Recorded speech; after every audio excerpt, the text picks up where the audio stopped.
You must be like, why are you doing a video on Jalen Carter? This is just stating the obvious. Yeah, I know, but let's dive into the exact why and how he will be better than what we had last year. Yes, I did say that. And yeah, it's not a controversial take. What's up, it's your boy Cintron, come back after another analysis slash news video, and I kid you not, that's my real name. And yes, we're looking at a film review. Eagles film review. Jalen Carter's upside is extremely high. Something we obviously know, but let's look at exactly why to the detail. So let's get into this. We're gonna be skimming through, but we'll see. Look at him, that Steve's face on. His strengths: high-level prospect with all the athletic traits to be an excellent player. The guy, in a game of horse, when they were doing the 30 visits that you're allowed, he did a windmill, 360 dunk on Howie Roseman in a game of horse, which tells you, man, the dude is athletic for his size. I think he's like 6'2", 6'3", and 314 or so. I mean, maybe 310, plays around 3'5" or so. But yeah, he's a powerful guy in a powerful frame. Manhandles players at times with his length and upper body strength. Has a nasty bull rush. Man, that's great to hear.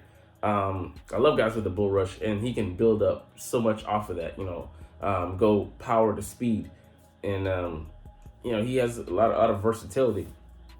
And upper body strength. I mean, obviously he has a nice lower body as well. I mean, he's a young guy. I think he's maybe 21, 20 or 21. I want to say 21. Maybe gonna be turning 22, but a younger guy, coming into the league, and already, has a powerful base, and gonna be learning the tricks of the trade. Once he can build off of that that bull rush, and execute multiple moves. Maybe if he could add the hump to that, the arsenal. Man, watch out. So I'm interested in seeing how he applies himself and how hard he works, and how disciplined he is. Because he was in the right situation there at Georgia. He could have been out of his element. He got drafted to a situation where he has, former teammates surrounding him, and a good number of mentors, to learn from on the defensive line, veterans that probably most likely won't be here next year, but can lay the foundation for him. So we'll see how that goes, man. I like the possibilities. All right, has quick and powerful hands to almost casually swat defenders away from, can strike defenders with insane power and knock them backwards. I mean, just goes to showcase, again, his power. The guy is just, tremendous talent. And the quickness of hand, the hand fighting. Guys talk about that all the time, that, they learn jiu-jitsu in the offseason, MMA, different things to make their hands quicker, faster, stronger, more versatile with their techniques, and, them being able to do the pseudo judo. There in that phone booth, battling with those guards and the, kind of slower guys, prototypically there in the interior, allows them, to do so much. And I love, the single swipe, the double swipe, the stab. There's so many things you can do. And once you're able to execute those moves, counter off of them, feint them. There's so much, you can build off of. And Tracy Rocker, our D-line coach, is a master at, teaching those things, and the veterans as well. And also, one thing that our center, Jason Kelsey, said, he's looking forward to going against him. And he's not looking forward, but the things that he's going to be able to teach a young man are going to be invaluable, especially for someone, as young as he is, a rookie coming in with a tremendous talent. But, he's going to be able to reach that potential because his guys around him that want to, not just selfishly they want him to be better because it makes the team better, but also they're thinking about, his long-term, his career, him being able to be here in a long time, for a long duration in Midnight Green, hopefully getting that second, maybe third contract. So, all right. Has a really strong anchor and can hold up against double teams too. He's a fantastic run defender, which is excellent. We'll get into it later, but they said, he's even better than not Fletcher Cox, Javon Hargrave, who was, turned into a premium pass rusher with us here, especially last season, having 11 sacks, from the interior position, which is, anytime you get double-digit snacks, I just maybe call that from now on, sacks, or even sniff it, get close. That's something to be praised, man, because it's so hard in the interior. Even given, now some more days, the schemes and stunts and games are more prominent around the league. But still, that being said, it's just not expected of those guys to get them, outside of Aaron Donald, he's just a beast. But more so guys are are being looked at to create that interior pressure. Being put at more of a premium to have those guys come in from the inside, and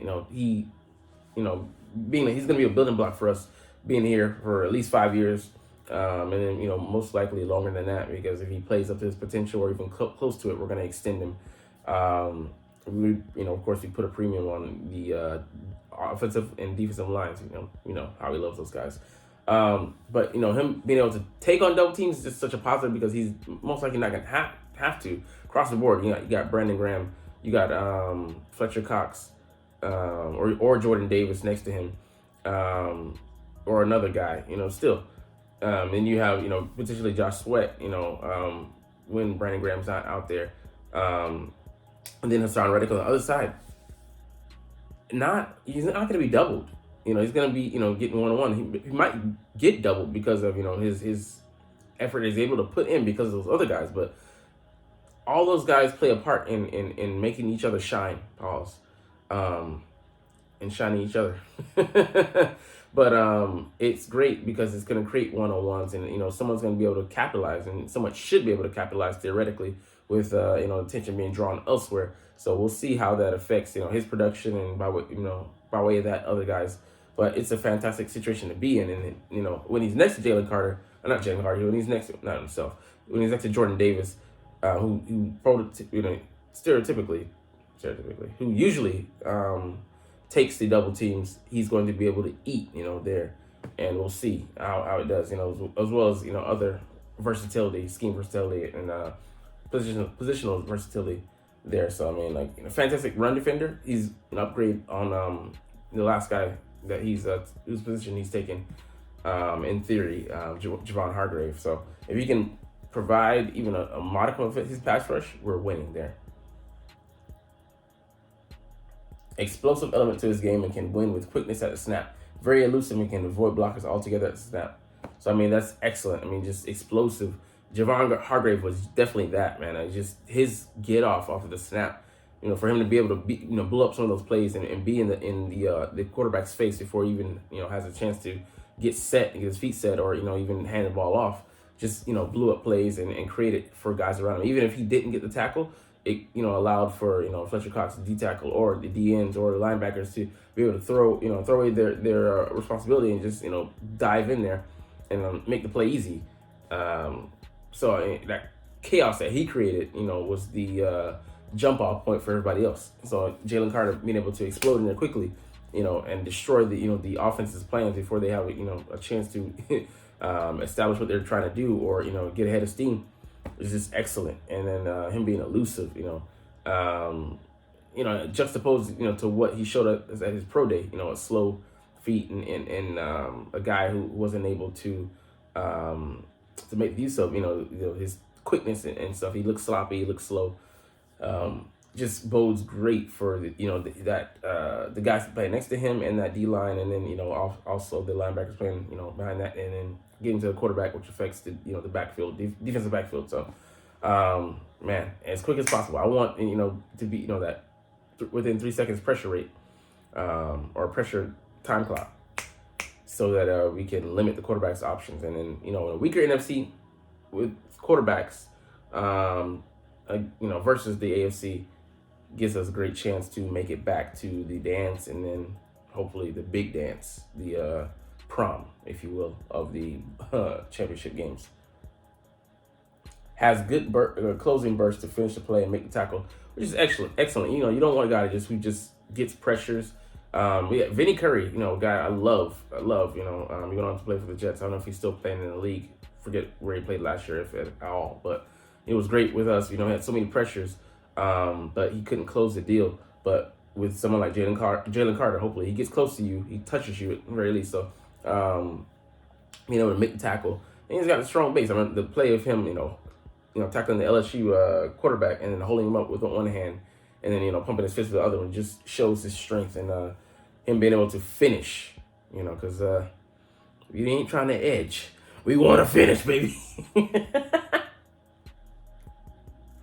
All right, he has ridiculous flexibility for a man his size, which really stands out on TE stunts, so tackle in stunts, where the tackle loops in loops around and loop around each other, or come in behind each other delayed, and whatever syncopation they do together. But he has legitimate bend to him. Like, I like that from an interior guy. That's not too often that you hear that.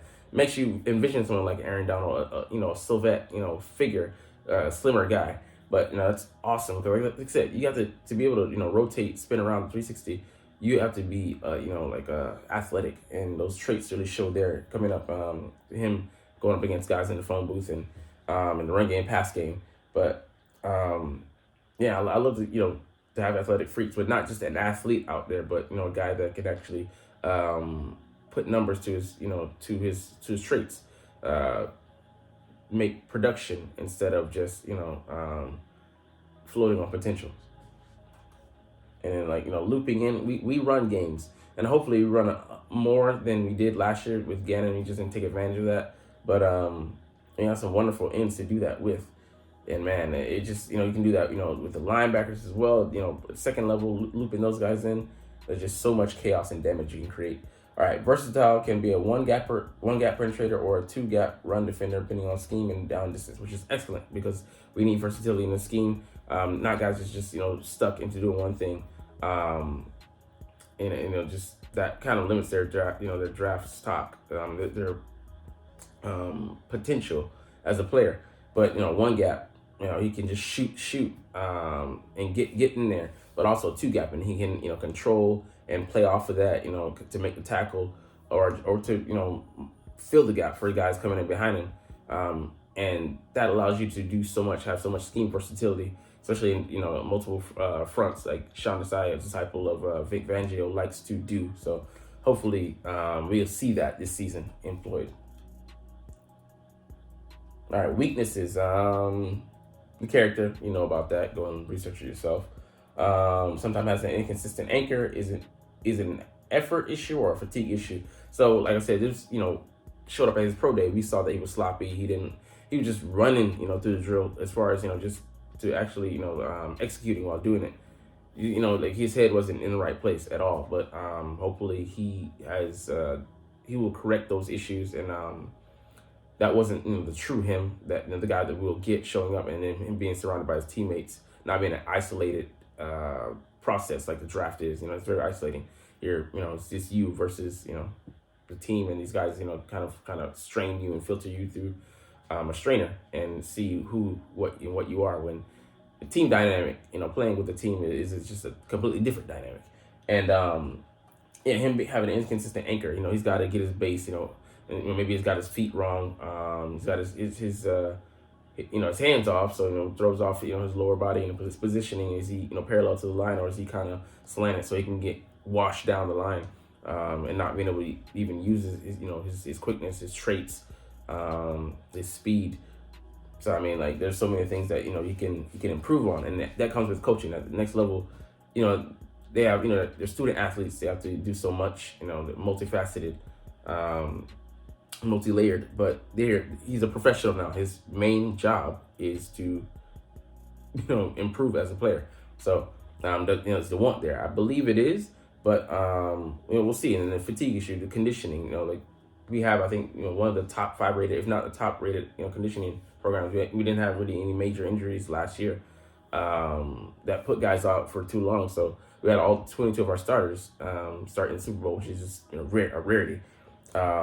Which speaks to our conditioning program, and strength and conditioning, keep those guys fresh. Being able to prevent injuries, get guys back from injury, like we did with Lane Johnson. That's an outlier because he's just a beast. But we'll get to the bottom of that and analyze what it is, get the sleep right, get the fuel right, the body conditioning, part of that exercises, but as well as the fuel that you put in your body, the gasoline. Make it high octane, premium, not that cheap like McDonald's and stuff like that. So and then knowing that, and knowing like how to study film and things like that, so you can actually see that your anchor is consistent on film, and then they highlight that, you focus on that, you get to the details. The devil's in the details, so we'll get those things ironed out. But if it's just about the mental, just about him learning how to do things, and learning the why behind, which is would help with prevention as well, man, the sky's the limit. So we'll see if it's a fundamental character issue, or is it just something that can be, rooted out by way of repetition, good habits, establishing routine and things like that. All right, production should be better. Yeah, cool. 6 sacks, but play next to those guys, man. Like I said, there's guys that that weren't stars in college that by way of stats, but they just exploded in the league. Like Aaron Donald didn't have great, amazing stats. So he just blew up in the league because, also he's surrounded by people, but he took it to the next level, was able to elevate, and that's what you really want to see. That's what you really want to be able to get to with these guys. He's a disruptive guy, can be over aggressive at times. Yeah, sure. But yeah, they wanted to take him, man. He was just such a talented guy. They didn't want to overlook him. So I like this here. I wouldn't be surprised if he surpasses Fletcher Cox on passing downs next year. So his pass rushing talent, is really being evaluated, effectively, or actually should be looked at as an extreme positive, saying that he could replace Fletcher. He has limitations at this point in his career. At this point in juncture. See him next to Milton Williams. So I mean, I'd love to see those two getting after it because Milton is pass rush maven in his own right.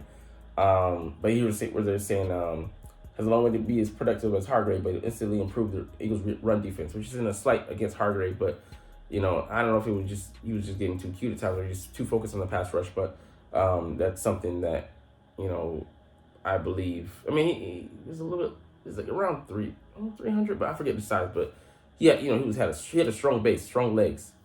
But man, hearing that, I'm excited to see what Jalen's gonna bring, and how he's gonna play the run, how he does it. So I'm interested more in that how. But maybe we'll get to that in another video. But for now, this is where that part of the video ends. We'll get to some things around the league. Look at a couple things and just analyze the landscape. Let's see. There are some big games on the schedule, and I'm not really concerned about that, so we'll leave that alone. But Shaq Mason, former New England Patriot, signs a 3-year, $36 million contract, so he's making $13 million a year. Nice. Houston is really paying dividends, trying to protect Bryce Young there, and not Bryce Young. C.J. Stroud. Confuse my quarterbacks, but yeah, they got Will Anderson too. So I mean, just crazy. They got 2 top 5 guys, top 3. I mean, that's just disgusting. All right, Henry Ruggs, man, just the dumb who couldn't control his inhibitions and his had zero discipline. Crazy guy was talented, ran a 4.42, and is in jail. Will do serious time after he murked a lady, deleted a lady in a fatal car crash. Just insane, man. Insane for him to throw his life away like that. He'll never get a chance in the league to capitalize on that talent. Train 10 plus years of his life just to make it to the top, only to have a precipitous fall to the fucking bottom. Couldn't have been my relative. I would have concussed him the fuck out. All right. Speaking of Aaron Donald, he's not really considering retirement. He was making concerned with getting that money, capitalizing on his prime. Rightfully so, $30 million plus a year, and made them add on years and add money. Chess move. I'm not really concerned about that. But that's all we have to look at around the league so far, man. The schedule's coming out tomorrow. We're gonna be looking at that, analyzing it week by week, win by win, loss by loss, or projected out, of course. But you can see to the left that San Francisco and let's talk about that a little bit. And the Eagles meet week 13, late in the season. But we know it because they're releasing games here and there. And the Giants, they play us at home, I think, on Christmas Day. And I'll watch it. Looking forward to hopefully destroying the Giants. But I'm not even thinking about them right now as a contender because everybody in the NFC East, like I said yesterday, has a tougher schedule. But yeah, man, this rematch. Who's gonna be the quarterback? Is it gonna be Sam Darnold or is it gonna be Brock Purdy? Maybe one of them could already be hurt because Kyle Shanahan does a poor job of protecting his quarterbacks. Had 4 go out last year, just insane. 2 in the same game because of his blocking with the tight end. Blocker separated with the tight end. Great. Hey, I love it. Debo Samuel hates us, but cry, but 40 whiner. But man, this will be a good game. It's gonna be here in Philly. The offense, McCaffrey, a guy we could have gotten in the trade potentially before he went to the 49ers, and then Bijan Robinson, a kind of guy made in his mold clone. And we tried to, we didn't try too hard, but we wanted to get, but we had priorities before that, so he went to the Falcons at number 8. Crazy. I didn't even think about it. They had the other former receiver, Patterson, Cordell Patterson, maybe rushed for 1,000 yards, or he was very high on the list coming in. He got hurt, of course. Then Algier, who rushed for 1,000 as a rookie, and they still drafted him. So which tells you that they're dedicated to the run. They want to be multiple, and he has martial art ability, talent. So that's why I was just like, people are not understanding like how that changes the game. Anyways, I'm talking too much, and you're not even watching, so it's all good. We're gonna get up out of here, but as always, it's fly, Eagles fly, and let's motherfucking go! Like, comment, share,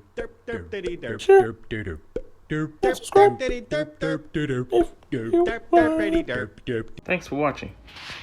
Check me out at Cintron Anime, Cintron Life, or Cintron Laughs, or other social media.